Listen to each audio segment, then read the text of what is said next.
हुआ। स्वयं मैया अदिति ने इनको लंगोटी लगाई, इनके पिता कश्यप ने इनका जात कर्म संस्कार किया है। मैया गायत्री ने इनको गायत्री मंत्र की दीक्षा दी है। मैया सरस्वती ने रुद्राक्ष दिया, कुबेर ने भिक्षा पत्र दिया है और मैया अन्नपूर्णा ने भिक्षा दी। हाथ में कमंडल है और ये चल दिए हैं। जब आप सूरत जाओगे, सूरत से पहले पड़ता है भरूच, सुना है भरूच, ठीक है जी। वहां राजा बलि यज्ञ कर रहा है, ठीक है। राजा बलि कौन है? यू नो हु इज राजा बलि? कौन है? ये दैत्यों का किंग, ठीक है जी, दैत्यों का राजा है। राजा बलि यज्ञ कर रहा है। यज्ञ कौन करा रहे हैं? शुक्राचार्य जी करा रहे हैं, इनके गुरु जी।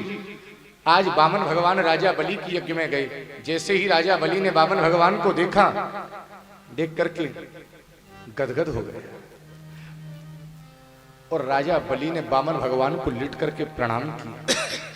अच्छा, एक बात बताने लगी वालों, कभी कभी किसी महापुरुष को देख करके, उसके चेहरे की आभा प्रभा शोभा को देख करके अपने आप शरणापन्न हो नहीं जाता व्यक्ति? हाँ या ना? महाराज वामन भगवान को देख करके, उनके मुखमंडल का प्रकाश देख करके राजा बलि पैरों में गिर गए। और पैरों में गिरा और गिरते ही एक बात बोला, आपको देख करके तो ऐसा लगता है, आपके मुख के तेज को देखकर जैसे ब्राह्मणों की तपस्या मूर्तिमान होकर के आपके रूप में आ गई। एक बात बताओ ना, आपको क्या दे दूं? आपको क्या दे दूं? किसी किसी को देख करके लगता है ना, उसके ऊपर क्या लुटा दूं? लगता क्या लुटा दूं? आप बताओ ना, क्या दे दूं? मैं पूरी पृथ्वी का मालिक हूं। आप कहो तो एक कॉन्टिनेंट दे दूं, एक द्वीप दे दूं, आप कहो तो एक कंट्री दे दूं, आप कहो तो द्वीप दे दूं, देश दे दूं, आप कहो तो ब्राह्मणों को गौशाला, गाय बड़ी प्रिय होती है, एक गौशाला खुलवा दूं। आपकी उम्र देख करके लगता है आपकी शादी नहीं हुई, आप कहो तो किसी ब्राह्मण की लड़की से शादी करा दूं। आप बोलो तो सही में, आपको क्या दे दूं? आपको क्या दे दूं? हाथी दे दूं, घोड़ा दे दूं, हीरा दे दूं, जवाहरात दे दूं? एक बार आप बोलो तो सही। आप जो बोलो मैं आपके ऊपर वो लुटाऊं। पर वारे वामन भगवान क्या बोले? राजा, ये तू नहीं बोल रहा है, कुलोचितम, ये तेरे पूर्वजों की कीर्ति बोल रही है। क्या बोल रहा है जी? बोलो ना। कोई ये आते ही वो सेंटर ऑफ अट्रैक्शन बन जाए। तुम्हारी साधना इतनी असफल है क्या? भागवत जी बैठी है पर तुम कहीं और घूम जाते हो, सब देखने लगे। भागवत जी के सामने तुम्हें कुछ और दिखे? नहीं दिखना चाहिए। कौन आए? वामन भगवान ने क्या कहा? कुलोचितम। राजा, ये तू नहीं कहता, ये कौन कह रहा है? ये तेरे पूर्वजों की कीर्ति का यश तेरे अंदर से बोल रहा है। अच्छा, ये एक बात बताना, कोई हमारे सामने हमारे पिताजी या दादाजी की बड़ाई करे या उनका गान गाए, गाथा गाए तो अच्छा लगता है? नहीं लगता है? साहब, तुम्हारे पिताजी तो बड़े दानी थे, श्याम बाबा के बड़े सेवक थे, सुन करके गौरव होता है। और कोई कहे लिलुआ में सबसे ज्यादा पियक्कड़ वही थे, तो बुरा लगता है। तो वामन भगवान क्या कह रहे हैं? कुलोचितम।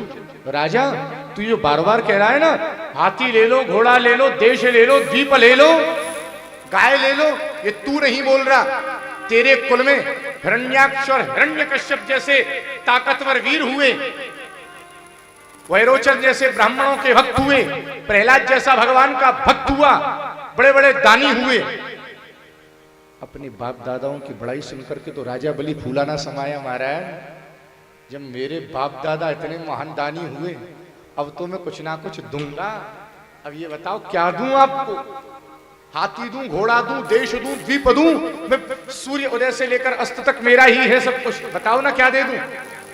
तो वामन भगवान बोले, देखे यार, तू बार बार पूछ रहा है, वैसे तो मुझे कुछ नहीं चाहिए, पर तू बार बार पूछ रहा है तो तस्मात् तत्तो महीमीशत वृणेहं वरदर्शवात्, तो पदानी त्रीणि दत्येन्द्रो सम्मितानि पदा ममो। बड़े ध्यान से सुनना, क्या कहा है? पदानी त्रीणि दत्येन्द्रो सम्मितानि पदा ममो, मेरे पैरों से नाप करके मुझे 3 पैर भूमि का दान। क्या मांगा है जी? वो भी कैसी? ऐसा नहीं है तू कहे मैं किसी बड़े योद्धा से नपवा दूं।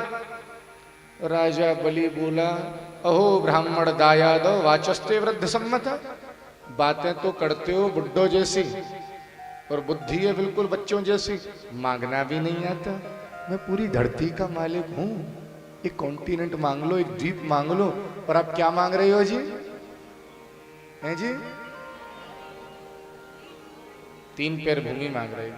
तो राजा बलि क्या बोला, वित्तम यावत प्रयोजनम, जितनी जरूरत है उससे ज्यादा नहीं लूंगा, जितनी जरूरत है उससे ज्यादा नहीं लूंगा।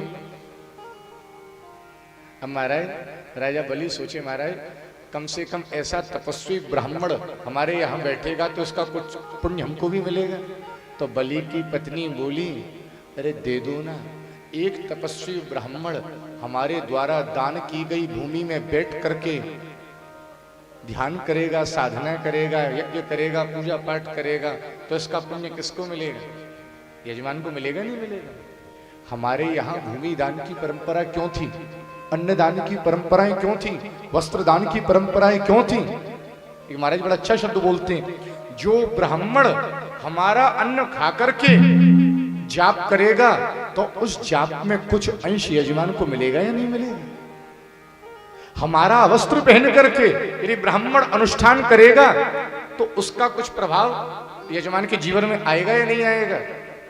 हमारे पूर्वज मठकों, मंदिरों को, गौशालाओं को जमीन क्यों दान दिया करते थे? बोलो ना क्यों? जिस भूमि पर गाय रहेंगी कि कोई देवालय, कोई भगवत विग्रह विराजमान होगा तो उसका पुण्य किसको मिलेगा? मिलेगा नहीं मिलेगा? हाँ, वो महाराज किसी के अगर दादाजी या फादर डोनेट कर गए हो, उस टाइम उस भूमि का कोई कॉस्ट ना हो, बाद में अगर बढ़ जाए और उसको वापस लेना ठीक थोड़ी ना है, इट्स नॉट गुड। तो राजा बलि बोला, महाराज ऐसा करो ना, आपके पैर तो बहुत छोटे छोटे से हैं, मैं किसी पहलवान से नपवा दूं अगर आप कहो तो? ना।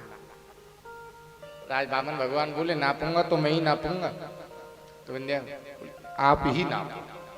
महाराज बामन भगवान बोले, पलट तो नहीं जाएगा बात से? बोले नहीं पलटूंगा। इतने में आ गए बलि के गुरुजी शुक्राचार्य जी। शुक्राचार्य जी ने कही, राजा क्या कर रहा है? बोले बहुत तपस्वी पंडित जी आया, इसको दान दे रहा हूं। बोले गलत चक्कर में मत फंस जाना। बोले पंडित वंडित कुछ नहीं है, एक नंबर का चोर है और ठग है। हाँ, एष वैरोचने साक्षात भगवान विष्णु रव्यय कश्यपा अदितेर जातो देवानाम कार्य साधक। अरे कोई पंडित ब्राह्मण नहीं है, ये कश्यप और अदिति के यहां जन्म लेकर के आया है। यही पर ब्रह्म भगवान नारायण है, देव कार्य के लिए बामन बन करके आया है। बोले क्या कर रहा है? बोले 3 पैर भूमि का संकल्प लिया है। बोले सुन, पहले से पृथ्वी को नापेगा, दूसरे पैर से आकाश को नापेगा, तीसरा कहां नप पाएगा? कारक पाएगा? राजा बलि बोला, महाराज मैंने तो संकल्प ले लिया और मैंने सुना है जो व्यक्ति संकल्प लेकर के उसको पूरा नहीं करते वो नरक में सड़ते। ये भी बात छोड़ दी जाए तो दूसरी बात, एक बात बताओ, अगर मैं अपने संकल्प से मुकर गया तो मेरे आने वाली पीढ़ी पर एक कलंक नहीं लग जाएगा? मेरे बच्चों को लोग ये नहीं कहेंगे इनका दादा संकल्प दे करके मुकर गया था? बोले मैं नहीं मुकरूंगा।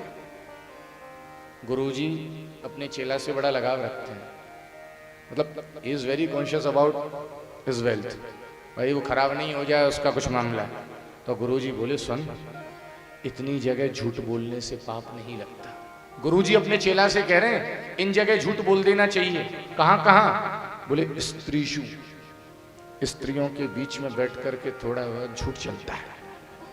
नहीं, ऐसा भागवत में गुरुजी समझा रहे हैं। हाँ, कुछ लोगों का भी नेचर होता ना, स्त्रियों के बीच में बैठ करके लंबी चौड़ी झूठ। तो बामन भगवान के लिए राजा बलि को शुक्राचार्य जी क्या कह रहे हैं? बोले स्त्रीशु, स्त्रियों के बीच में बोल दिया का नर्म विवाहित। गुरुजी कह रहे हैं अपने चेला से, और कहां झूठ बोला जा सकता है? किसी की बेटी की शादी के लिए झूठ बोलना पड़े तो बोल। बेटे वालों की डिमांड है अपने को तो 5-5 चाहिए, लड़की है 5'4" या 5'3", झूठ बोल दो। अब जब फेरा पड़ेंगे तब कौन सा भगा देंगे? नहीं, ऐसा शुक्राचार्य जी कह रहे हैं, स्त्रीषु नर्म विवाहेच और वृत्त्यर्थे, जब अपना धंधा बंद होने की स्थिति में हो और थोड़ा बहुत झूठ बोलने से बचता है तो बोल दो। प्राण संकट है, इसका मतलब क्या है? अपनी ही गर्दन कटने वाली है तो झूठ बोलना पड़े तो बोल दो। और गो ब्राह्मणार्थे हिंसायाम, गौ ब्राह्मण की रक्षा के लिए झूठ बोलना पड़े तो। अब गाय आ रही है, इस रोड से भागी भागी गाय गई है राइट में, कसाई ने पूछी कहां गई? लेफ्ट में। तो ऐसे झूठ का तो कोई पाप नहीं लगता। गुरुजी बोले राजा एक बात बताऊं? और राजा बोला गुरुजी कह तो आप ठीक रहे हो, पर मैंने जब प्रॉमिस कर दिया, अगर प्रॉमिस से मुकर गया तो बात खराब नहीं हो जाएगी? तो गुरुजी क्या कह रहे हैं? राजा न तद्दानम प्रशंसन्ति ये निवृत्तिर विपद्यते, ऐसे दान की कोई बड़ाई नहीं करता, ऐसे दान की कोई बड़ाई नहीं करता जिसमें अपना ही फ्लैट बिक जाए।